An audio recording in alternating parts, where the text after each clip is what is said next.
अभी देश में एक सेंसस की बात होने लगी है क्योंकि राजनीतिक माहौल कुछ ऐसा बन रहा है कि देश में दोबारा हम कास्ट सेंसस को कंडक्ट कराएं। तो आज हम इस वीडियो में समझेंगे कि सेंसस क्या होते हैं और कास्ट सेंसस का क्या लेना देना है। आखिर इतनी ज़्यादा इसके पीछे पॉलिटिक्स क्यों हो रही है, कास्ट सेंसस के क्या फ़ायदे होते हैं, क्या नुकसान होते हैं और सेंसस कराना हमारे लिए क्यों इतना ज़्यादा इंपॉर्टेंट होता है। पहले समझिए कि सरकार जो पॉलिसीज़ बना रही है वो पॉलिसीज़ का बेसिस क्या है, मतलब कि वो पॉलिसीज़ किस बेस पे बनाई जा रही हैं।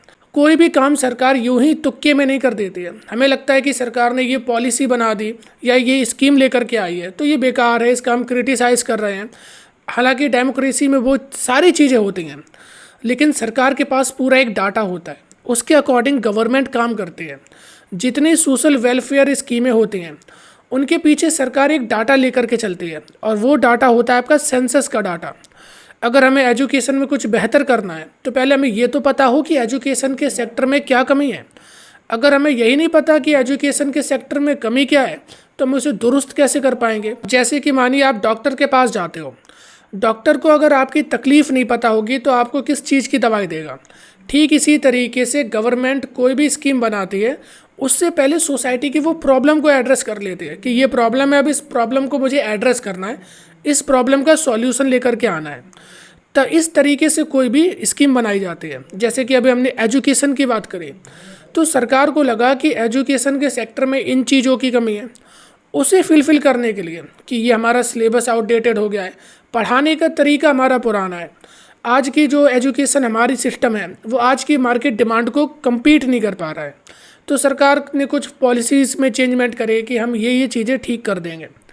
अब सरकार ने और भी जैसे सेंसस करे जॉब के, तो उसमें देखा कि जॉब की कमी है तो उसके लिए अलग अलग योजनाएं लेकर के आए। फिर सरकार ने स्टूडेंट के पर्सपेक्टिव से देखा कि मेडिकल कॉलेज कम है तो उसे उन्होंने बनाने का करा। ठीक इसी तरीके से बहुत सारी जो योजनाएं होती हैं, जैसे कि पेंशन भी योजना है, तो सरकार एनालाइज करती है कि पेंशन देनी चाहिए कि नहीं देनी चाहिए। अगर वो हालात हैं देश में कि अगर इतने से उम्र वालों को या ये वाले लोगों को, इस सेक्शन के लोगों को पेंशन देनी चाहिए तो सरकार उन्हें प्रोवाइड कराती है। और इन सब का सेंसस किया जाता है बाकायदा, घरों में जा कर के। टीचर होते हैं, ज़्यादातर टीचरों की जॉब लगाई जाती है, और भी सर्वे वाले लोग होते हैं, वो घरों घर तक जा कर के आपके एक एक डाटा को कलेक्ट करते हैं और वो डाटा सरकार के पास जाता है। फिर सरकार उनमें से अपने पॉइंट निकालती है और जो सबसे बड़ा सोशल इशू होता है उसे एड्रेस करते हैं। अब कास्ट सेंसस पे आ जाओ। इसी तरीके से जातिगत जनगणना भी करी जाती है।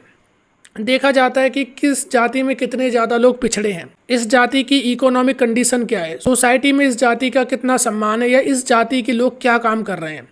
मतलब कि जो पहले इंडिविजुअल लेवल पे अलग अलग करा जा रहा था, मतलब कि जो पहले इंडिविजुअल लेवल पे देखा जा रहा था, केवल हमने इंसानों का वो ले लिया, लेकिन अब वो जाति के बेसिस पे करा जा रहा है कि आप इस जाति के हो तो ये जाति का पूरा एक डाटा हमने बनाया, दूसरी जाति का अलग डाटा बनाया गया। इससे फ़ायदा ये होता है, अब हम देख सकते हैं कि सोसाइटी में कौन सा तबका ऐसा है जिसे कि ज़्यादा स्कीम की ज़रूरत है, या उसके लिए हम कौन सी स्कीम लेकर के आ सकते हैं जिससे हम उनका भला कर सकें। तो अब कास्ट सेंसस के फ़ायदे की बात कर लेते हैं।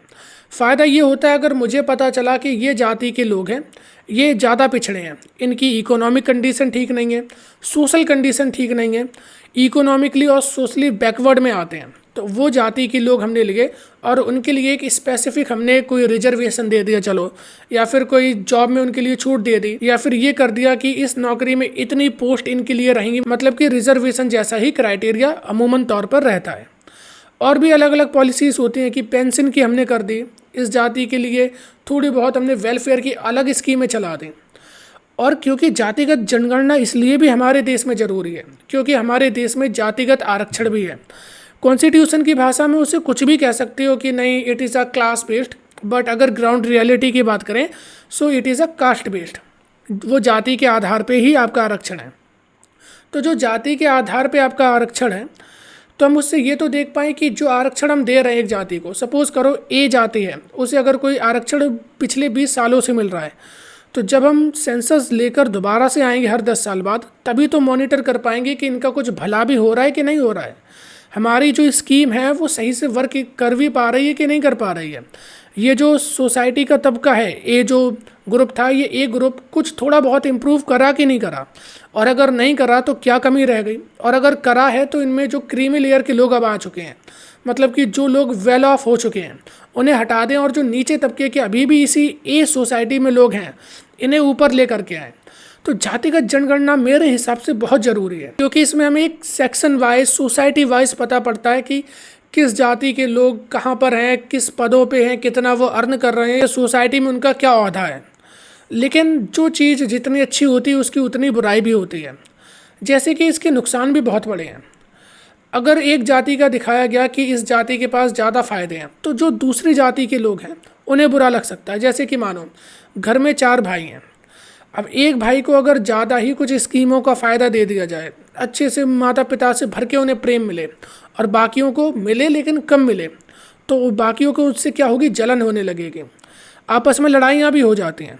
ऐसा ही सोसाइटी में भी होता है कि सरकार, क्योंकि उसके पीछे का वो कारण नहीं देखेंगे कि ये पहले से सोशल बैकवर्ड, इकोनॉमिकली बैकवर्ड थे, इस वजह से इनके साथ ऐसा हुआ, लेकिन वो देखेंगे कि नहीं, हमारे साथ तो भेदभाव हुआ है। तो कहीं ना कहीं एक आपसी तकरार आ जाती है, मतभेद होने लगते हैं आपस में। तो सोसाइटी के लिए ये एक थोड़ा बहुत चैलेंज हो सकता है। और भी इसके नुकसान होते हैं। सबसे बड़ा इसका नुकसान है पॉलिटिकल नुकसान, कि अब पार्टी देख लेगी कि एक तो किस जाति की आबादी ज़्यादा है, और इनके क्या क्या मुद्दे हमें पता पड़ गए। अब मैं इन्हीं के मुद्दों की बात करूँगा, दूसरी बात ही नहीं करूँगा। मुझे पता है इनकी आबादी ज़्यादा है, इनके वोटों से मैं जीत सकता हूँ, और इन लोगों को ये सारी चीज़ें चाहिए, ये सारे इनके मुद्दे हैं। अब मुझे वो मुद्दों पे बस काम करना है, इस जाति के वोट मुझे मिल ही जाएंगे, मुझे फिर क्या करना। और कास्ट सेंसस रीजनली भी होता है, तो हमें पता लग जाएगा इस जगह पर ये जाति के लोग ज़्यादा हैं और उनकी ये मांग है, मैं तो वैसे ही काम करूँगा, क्योंकि मुझे तो अपने वोट से मतलब है। तो यहाँ पे सबसे बड़ा जो टसल आता है वो राजनीतिक टसल आता है। अगर ये राजनीतिक टसल को और थोड़ी जो समाज में मतभेद होने लगते हैं उन्हें हम साइड में रख दें, तो पॉलिसी फॉर्मुलेशन के लिए मेरे हिसाब से कास्ट सेंसस ठीक है, क्योंकि हमारे देश में पहले से आरक्षण दिया जा रहा है। आप कैसे पता करोगे उस आरक्षण का फ़ायदा जो ज़रूरतमंद लोग हैं उस समाज के, उन्हें मिल भी रहा है कि नहीं मिल रहा है। जिस वजह से आप ये स्कीम लेकर के आए थे कि हम आपको जॉब में रिजर्वेशन दे देंगे, कि हम आपको एकेडमिक्स में रिजर्वेशन दे देंगे, तो वो रिजर्वेशन आपका कुछ काम भी कर रहा है कि नहीं कर रहा है, वो तभी तो आप पता करोगे जब सेंसस करोगे।